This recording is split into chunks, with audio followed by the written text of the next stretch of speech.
যুগ্ম মহাসচিব।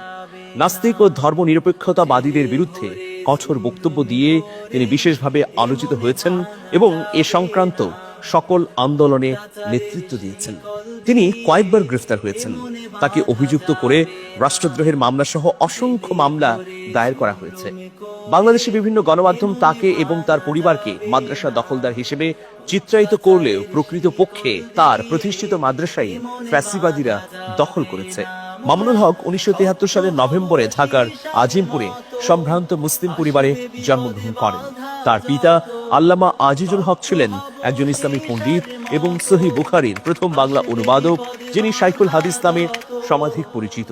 তার ভাই বোনের সংখ্যা 13। মাহফুজুল হক তার অগ্রজ, একজন প্রভাবশালী ইসলামী পণ্ডিত এবং ওয়েফাকুল মাদারিসিল আরাবিয়া বাংলাদেশের মহাসচিব। প্রাথমিক জীবনে মামুনুল হক তার পিতা আজিজুল হকের নিকট লেখাপড়া শুরু করেন।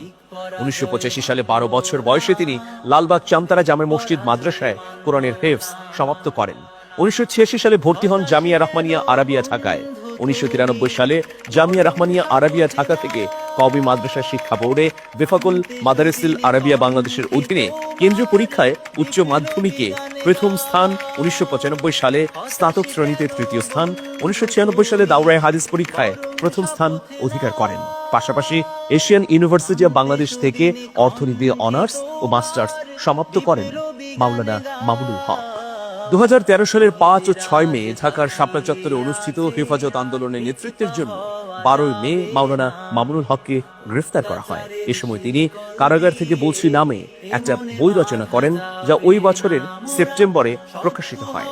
2018 সালে অনুষ্ঠিত বাংলাদেশের সাধারণ নির্বাচনের দুদিন আগে তাকে পুনরায় গ্রেফতারের অভিযোগ ওঠে। 2021 সালের এপ্রিল পর্যন্ত তার বিরুদ্ধে সারা দেশে রাষ্ট্রদ্রোহী মামলা সহ অর্ধশতাধিক মামলা দায়ের করা হয়। এর মধ্যে 18 এপ্রিল মোবাইল ও মানিব্যাগ চুরির মামলায় তাকে গ্রেফতার করা হয়, যা 2020 সালে দায়ের করা হয়। মাওলানা মামুনুল হকের বিরুদ্ধে এমন অভিযোগ আনা হয় যা আসলে তার দীর্ঘদিনের সম্মানকে ক্ষুণ্ণ করারই একটি অপপ্রয়াস। সর্বশেষ নারায়ণগঞ্জের একটি রিসোর্টে তিনি স্ত্রী সহ সেখানে উপস্থিত হলে ফ্যাসিবাদীরা তাকে আক্রমণ করে এবং পুলিশের হাতে তুলে দেয়। এই ঘটনা সারা বিশ্বকে তোলপাড় করে। অবশেষে মিথ্যা অপসৃত হয়েছে, সত্য উন্মোচিত হয়েছে। মাওলানা মামুনুল হক আবারও ওয়াজের ময়দানে ফিরে এসেছেন সত্য এবং সুন্দরকে প্রচারের জন্য। মাওলানা মামুনুল হক তার জ্ঞান, প্রজ্ঞা, মেধা, দূরদর্শিতা দিয়ে বাংলাদেশের সর্বস্তরে এবং বাংলাদেশের বাইরের 10 দিগন্তে দিনের প্রচার নিয়ে ছড়িয়ে পড়ুন, এই আমাদের নিরন্তর কামনা। জেলে ভরে জুলুম করে এ মনে ভাঙা যাবে না, অত্যাচারের শিকল দিয়ে এ মনে বাঁধা যাবে না। জেলে ভরে জুলুম করে এ মনে ভাঙা যাবে না, অত্যাচারের শিকল দিয়ে এ মনে বাঁধা যাবে না। জেলে ভরে জুলুম করে এ মনে ভাঙা যাবে না, অত্যাচারের শিকল দিয়ে এ মনে বাঁধা যাবে না। মোরা শক্ত হব সীসার মতো, আসবে বিপদে বাধা যত। শক্ত হব সীসার মতো, আসবে বিপদে বাধা যত। লক্ষ প্রাণের খুন ঝরাবো, ধিক পরাজয় মানব না, ধিক পরাজয় মানব না, ধিক পরাজয় মানব না, ধিক পরাজয় মানব না, ধিক পরাজয় মানব না। হতাশ কেন বন্ধু তুমি, বরং শপথ নাও, আনতে সুদিন কণ্ঠে তোমার বিপ্লবী গান গাও।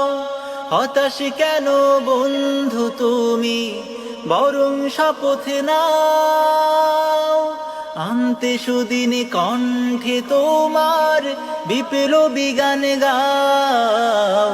শহীদের আজ তাকিয়ে আছে, পিছপা হওয়া যাবে না, অত্যাচারের শিকল দিয়ে এ মনে বাঁধা যাবে না। মোরা শক্ত হব সীসার মতো, আসবে বিপদে বাধা যত।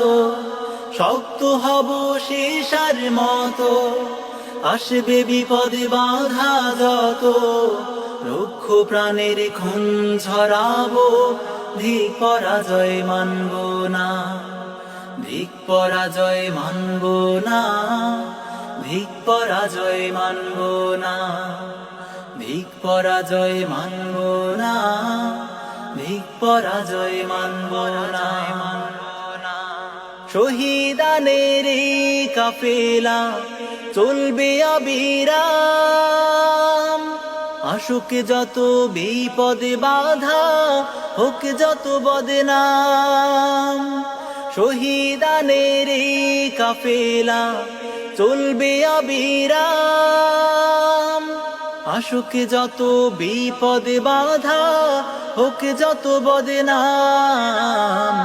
শহীদরা যে তাকিয়ে আছে, ভেঙে পড়া যাবে না।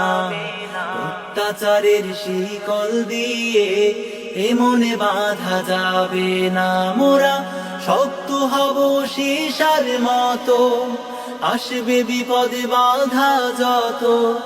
শক্ত হব সীসার মতো, আসবে বিপদে বাধা যত।